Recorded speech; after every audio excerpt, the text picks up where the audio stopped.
These things are absolute facts that I'm about to spit. And we're gonna go 7 of them. All right, so number 1, this is a weight vest. It's 20 pounds.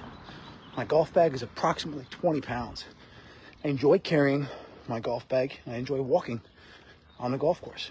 So this is a version of sport-specific training for me that is not golf specific, but sport specific because of the demand of the sport. I wear this vest not for fat loss reasons, but so that the golf course and walking with my bag is not difficult. That's 1. Number 2, supplement sales. There are a plethora of influencers selling you supplements you don't need. My recommendation is to get a blood panel, get a test, find out what you're deficient in, get those supplements. Get them, ideally, from a reputable source. Don't get sold some supplement that you don't need. That's 2. 3, when you're cooking, the first time that you're cooking, and it says to cook the meat to 140 or 160 or whatever, what do? You use a thermometer. I don't know why I can't speak right now, but you use a thermometer. Why? Because it tells you the temperature. For some reason, when people do cardio, they just go, and they think that the class is a good indicator, like a cooking class of sorts, of how hard they're working. As I get more and more into cooking and spend more and more time in the kitchen, I realize how little I know. Similarly, the more I spend with people and talk about their cardio, the more I realize how little they know about their cardio and how efficient or inefficient it is. From a phasic perspective, I would urge you to spend time studying the difference between zone 2 cardio, actual zone 2. You probably don't know what it is. And then the second thing is HIIT training. And then what's in between that, right? What are sprints? What versions, what modalities should you be doing sprints on? Is it on a hill? Probably not. Is it on a treadmill? Probably not. What do people do? They show you hill sprints on Instagram and running sprints on treadmills. Most people makes 0 sense. Are there other ways that you can do sprints? Yes. Are there other ways, low impact ways, you can do zone 2 cardio? Yes. A heart rate monitor is the version of the thermometer in the kitchen to help you learn how to cook. Right? You see where I'm going? That's number 3. 4, I saw a list today, entrepreneur.com, of all the best franchises to invest in. The lowest franchise that you could invest in from a fitness perspective, for some reason Alloy wasn't on there, but whatever, was like F45. And that was $100,000, I think. 100? I don't know how that's possible, but, and I think the highest one was Planet Fitness. This was clearly a sponsored post, but whatever. So they have 10 options, and the lowest investment opportunity for someone who loves fitness is $100,000. I need to tell you something. I started in 150 square feet, and it wasn't $100,000. I don't understand how people can't look at business with this eye of every dollar matters. I can't. And so even in my own growth right now with the 2 gyms, every dollar I'm looking at and being like, does this make sense? Does this make sense? And here people are like, oh, cold plunge this, sauna that. I'm like, how's that going to make money? Please tell me. Please tell me, because the research right now isn't good. Is it popular right now? Sure. Is that trendy? Is that fatty? Fat, F-A-D-D-Y. I don't know if that's actually a thing. What does last? Training. What does last? Group fitness that is community-based, right? So all of these things are just so fascinating to me from an investment perspective. When you go to invest $100K into your 401k, you have 300 questions and you meet with somebody from Edward Jones or whatever for an hour, 2 hours, 4 hours.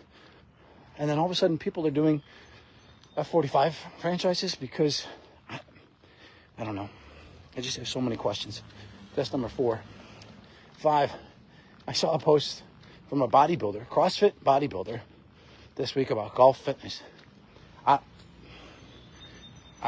He lost me.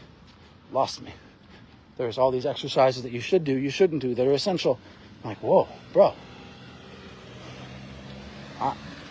Do you golf? Who do you, I struggled.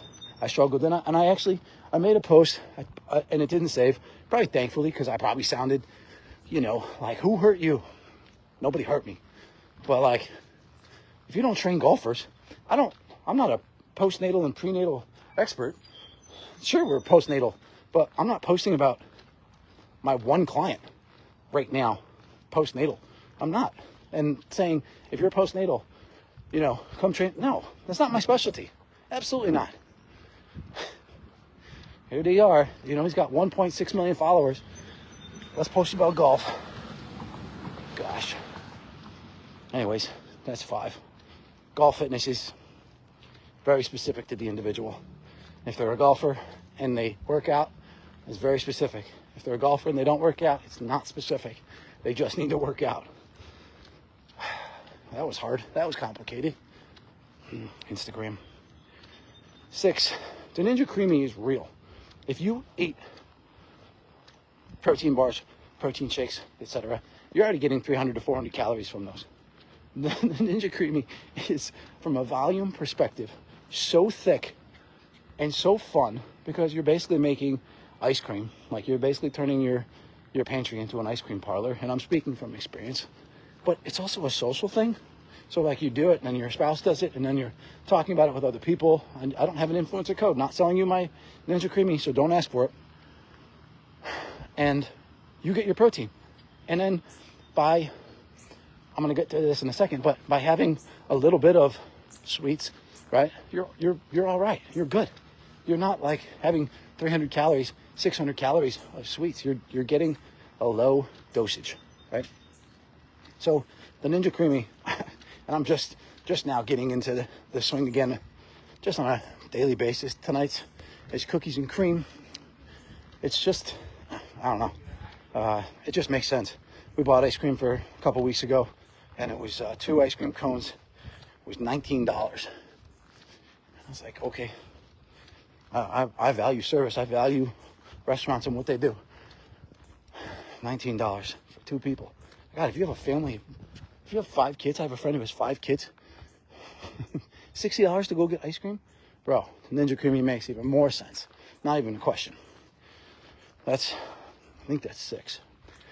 7, this is the most important, actually, from a societal standpoint. Not a make America healthy.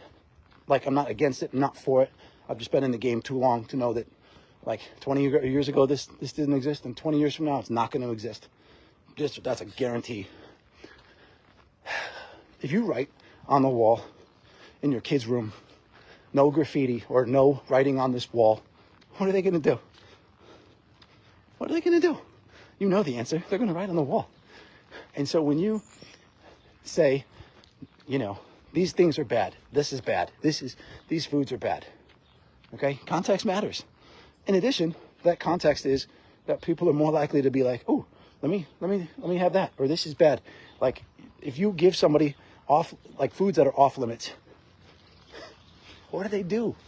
The moment that they break, or the moment that they have an opportunity when it's in front of them, what do? They eat those foods. Putting no graffiti on a wall in a town square is a recipe for graffiti. So we don't, as practitioners, tell our clients that anything is off limits, including alcohol. We recommend them to limit it, right? We recommend them, but good Lord, this is simple. Don't make fear your leading motivator for change. That's it.